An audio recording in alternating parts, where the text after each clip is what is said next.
सास की बीमारी। शादी के ठीक बाद नेहा की सास की तबीयत बहुत खराब हो गई।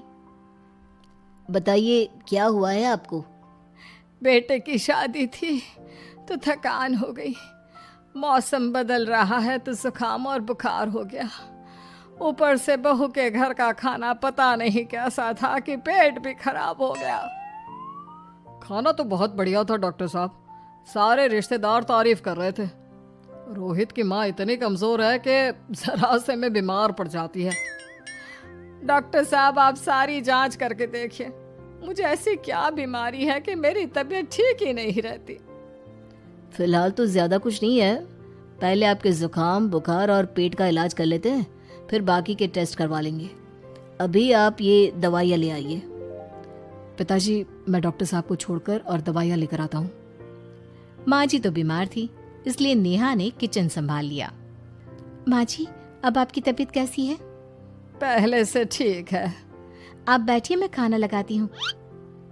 तेरे बाबूजी और रोहित ने खाना खा लिया? रोहित तो टिफिन लेकर ऑफिस गए हैं माँ, और बाबूजी ने खाना खा लिया है। आप शुरू कीजिए।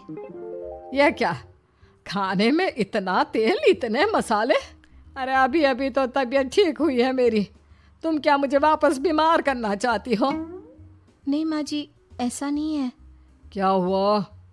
देखो ये बहू ने कैसा खाना बनाया है। खाना तो बहुत ही स्वादिष्ट था।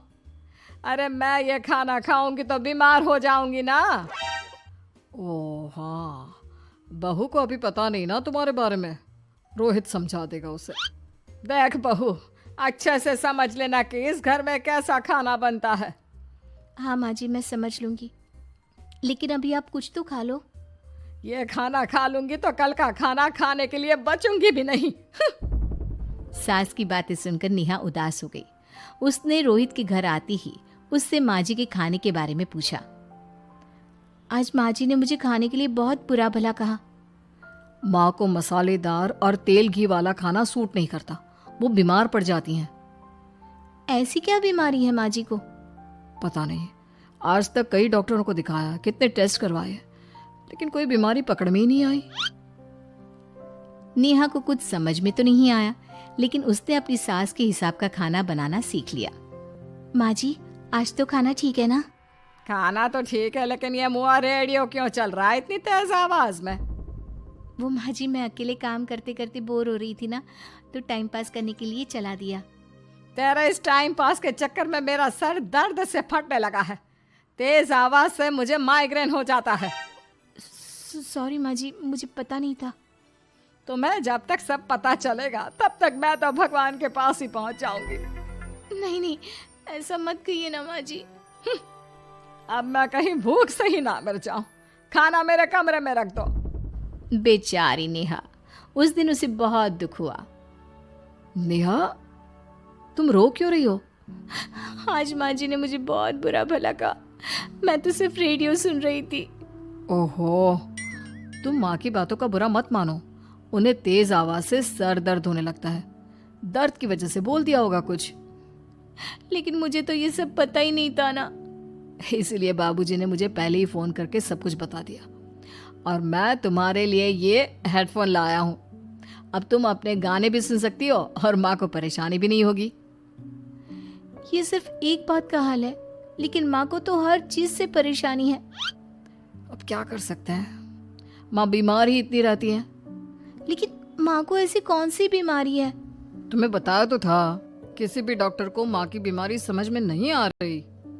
अब तुम भी ये सब सोचना छोड़ दो, ये हेडफोन लो और अपने पसंद के गाने सुनो। रोहित के गिफ्ट से नेहा की एक परेशानी तो दूर हो गई, लेकिन उसके मन में कई सवाल खड़े हो गए।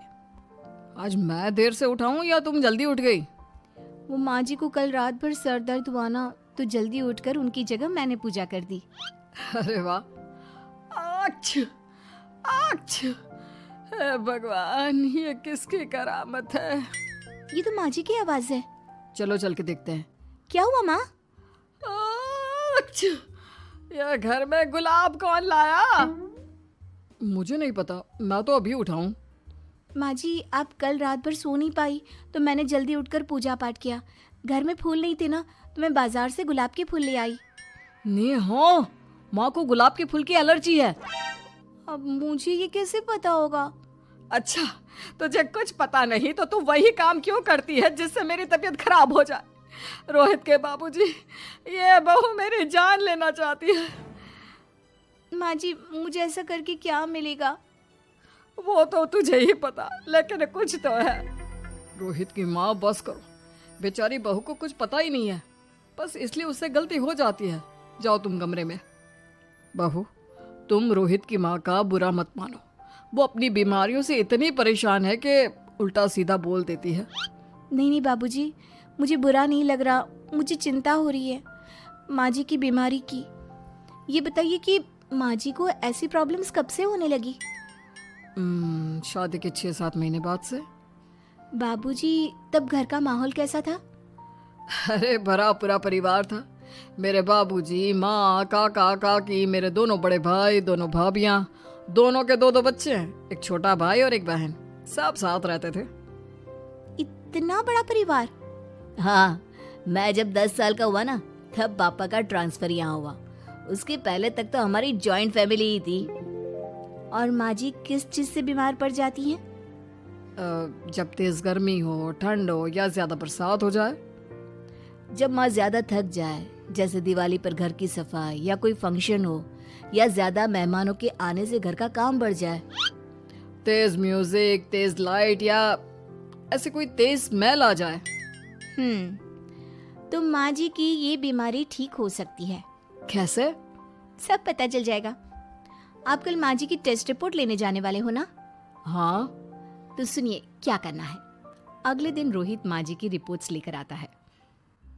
माँ, बाबूजी, नेहा। अरे क्या हो गया रोहित? माँ जी की रिपोर्ट आ गई है। कुछ सीरियस है क्या? जिसका डर था वही हुआ। अरे गोल गोल बातें मत कर, सीधी तरफ बता बेटा, क्या हुआ है मुझे? माँ, आपकी किडनी, लिवर सब फेल हो गया है। आपका दिल भी कमजोर हो गया है।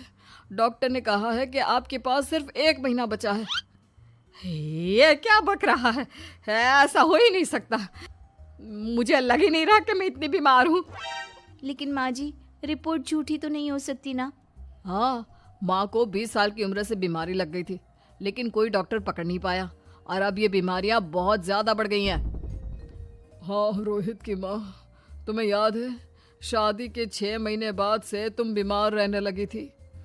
अरे लेकिन वो अलग था, मुझे ऐसी कोई बीमारी नहीं हो सकती। ये तुम कैसे कह सकती हो माँ? हाँ, तुम उस वक्त बीमार पड़ी थी ना, और अब डॉक्टर भी यही कह रहे हैं, तो सच ही तो होगा। और आप तभी से बीमार ही तो रहती आई हैं। अरे लेकिन तब मैं बीमार थी ही नहीं। क्या मतलब? अरे तब मैं बीमारी का नाटक करती थी, मुझे कुछ नहीं हुआ था। ये क्या बोल रही हो? हाँ, घर में इतने सारे लोग थे और सबसे छोटी बहू मैं थी, तो सारा काम मुझे करना पड़ता, इसलिए काम से बचने के लिए मैं नाटक करने लगी।